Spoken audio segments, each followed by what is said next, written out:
Petrol bulb, আমরা জানি যে সাবজেক্ট যদি থার্ড পারসন সিঙ্গুলার নাম্বার হয় তাহলে ভার্বের সাথে এস ইএস আইএস যোগ হয়, তাই না?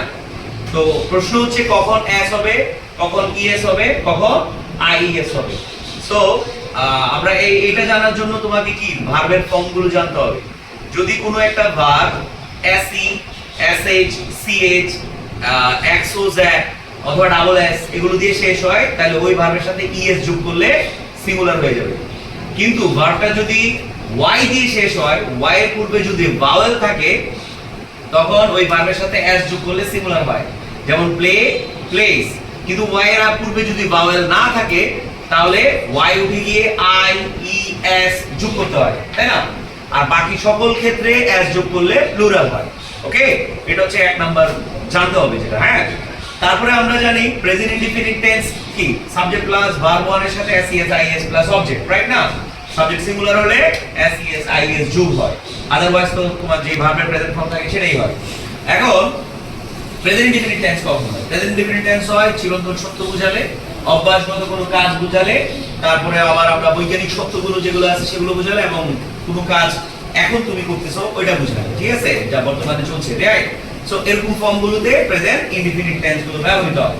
এছাড়াও যদি নির্দিষ্ট সময়ের উল্লেখ না থাকে, যদি usually, daily, occasionally, normally, sometimes, often, regularly এই টাইপের কিছু অ্যাডভার্বিয়াল ফর্ম থাকে তখন তাদেরকে কি বলা হয়? তোমার প্রেজেন্ট ইনডিফিনিট টেন্স হয়।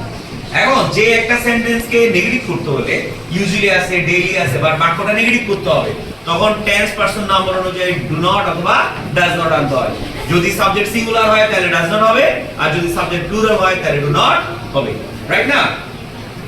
এই গেল। তারপরে হচ্ছে যে কোনো একটা বাক্যকে যদি তুমি নেগেটিভ করতে হয়, ওই বাক্যকে যদি অক্সিলারি ভার্ব না থাকে তাহলে ডু নট এবং ডাজ নট আসবে প্রেজেন্ট ইনডিফিনিট টেন্সে, আর পাস্ট ইনডিফিনিট টেন্সে ডিড নট হবে। ঠিক সেম টাইপের কোনো একটা ফর্মকে যদি ইন্টারোগেটিভ প্রশ্ন করা হয়, মানে ইন্টারোগেটিভ করতে হয়, এবং সেখানে যদি অক্সিলারি ভার্ব না থাকে তখনও কিন্তু do not, does not, did not আনতে হয়। প্রেজেন্ট টেন্স হচ্ছে ডু নট অথবা ডাজ নট, পাস্ট টেন্সে ডিড নট আনতে হয়। সিঙ্গুলার প্লুরাল আমরা একটু আগে বলছি। তো আরেকটা ফর্মে যদি আমরা যাই, present continuous tense subject plus am is are plus ভার্বের প্রেজেন্ট ফর্মের সাথে আইএনজি যোগ করলে যেটা হয় সেটা হচ্ছে present continuous tense. Passive form কি? Object plus am is are plus being plus verb plus extension, right? এরকম ফর্মগুলোকে প্যাসিভ করা যায়। তো প্রেজেন্ট কন্টিনিউয়াস টেন্স কখন হয়? যদি কোনো একটা কাজ বর্তমানে চলছে এবং একটা সময় পরে শেষ হবে, এটা চলমান অবস্থায় থাকবে, কন্টিনিউয়াস প্রসেস থাকবে, ঠিক আছে?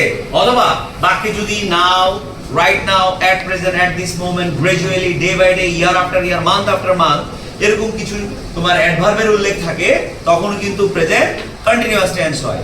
এছাড়াও কিন্তু আমরা জানি যে স্ট্যাটিক ভার্ব থাকলে, স্ট্যাটিক ভার্ব কি?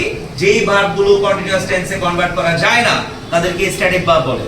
তাহলে স্ট্যাটিক ভার্ব থাকলে কন্টিনিউয়াস টেন্স হবে না। স্ট্যাটিক ভার্বগুলো কি?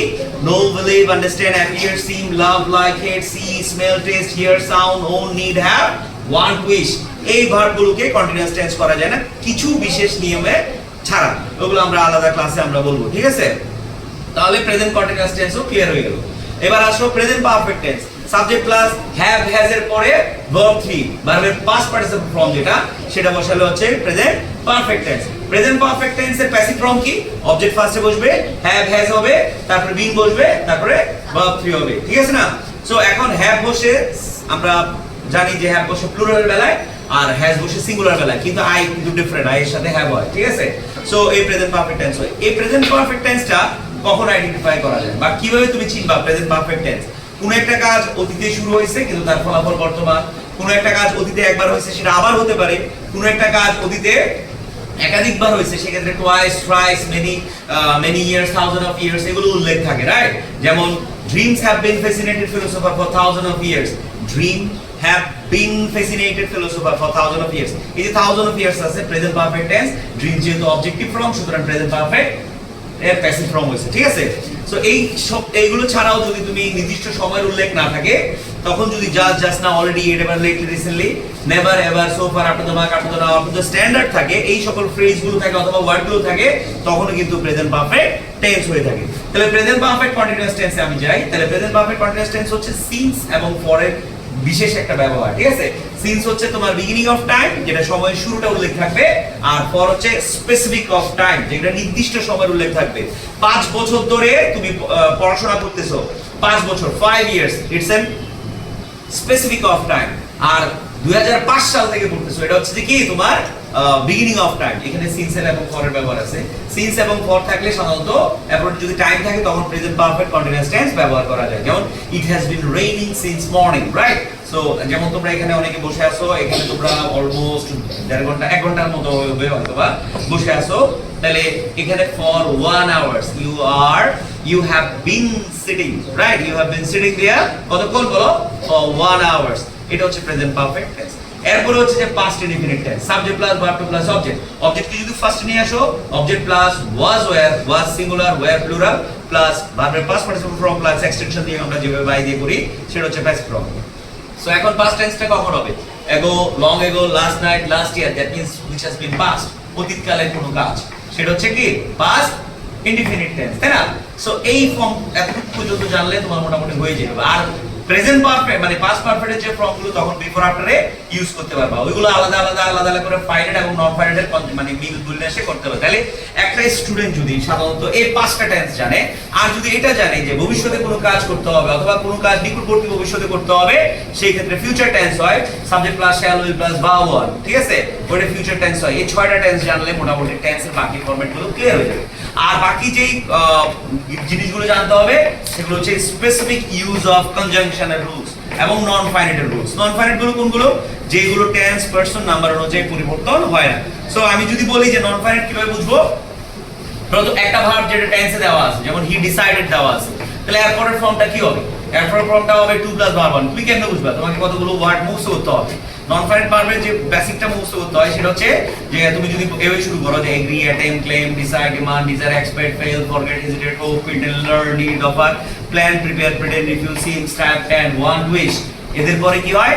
তোমার 2 প্লাস ভার্ব 1 হয়। তুমি যদি আরেকটা নন ফাইনাইট চিন্তা করো যে কোনগুলোর পরে তোমার আইএনজি হয়, সেক্ষেত্রে আমরা এইভাবে বলতে পারবো যে অ্যাডমিট, অ্যান্টিসিপেট, অ্যাপ্রিশিয়েট, অ্যাভয়েড, কান help, consider, delay, deny, enjoy, finish, mind, note, pass, এগুলোর পরে সাধারণত আইএনজি হয়। আর অনেকগুলো আছে, স্টপ আছে, রিমেম্বার আছে, ফরগেট আছে, রাইট? এগুলোর পরে কি হয়? আইএনজি হয়। এখন তোমাকে আরেকটা ফর্ম যদি তোমাকে শেখানো হয় যে আমরা জানি সাধারণত 2 এর পরে কি বসে? ভার্ব 1 বসে, তাই না? 2 এর পরে ভার্ব বসে, যেমন হি ডিসাইডেড টু গো।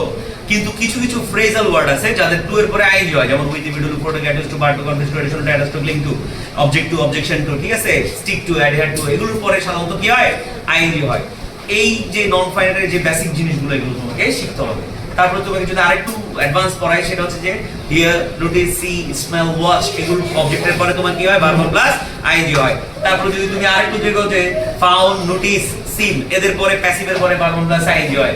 তারপর যদি বিজি এবং ওরতের পরে আইএনজি হয়, it is crazy, it is nice, it is pleasure, it is unpleasure, it is pleasant, এগুলোর পরে ভার্ব প্লাস আইএনজি হয়, ঠিক আছে? তোমাকে এই ফর্মগুলো জানতে হবে। তারপরও তোমার কিছু স্পেসিফিক ভার্বের কিছু আলাদা আলাদা রুলস আছে, নিডের রুলস আছে, প্রেফারের রুলস আছে, ওয়ান্টেড রুলস আছে, পজিটিভ ভার্ব আছে। সো এই ফর্মগুলো তুমি জানলে মোটামুটি হয়ে যাবে, ঠিক আছে? তো এতক্ষণ আমি যেগুলো বললাম এগুলো জানলে একটা স্টুডেন্টের বেসিক টেন্সটা, অন্তত টেন্সটা এবং ভার্বের ফর্মটা ক্লিয়ার হয়ে যাবে। ধন্যবাদ।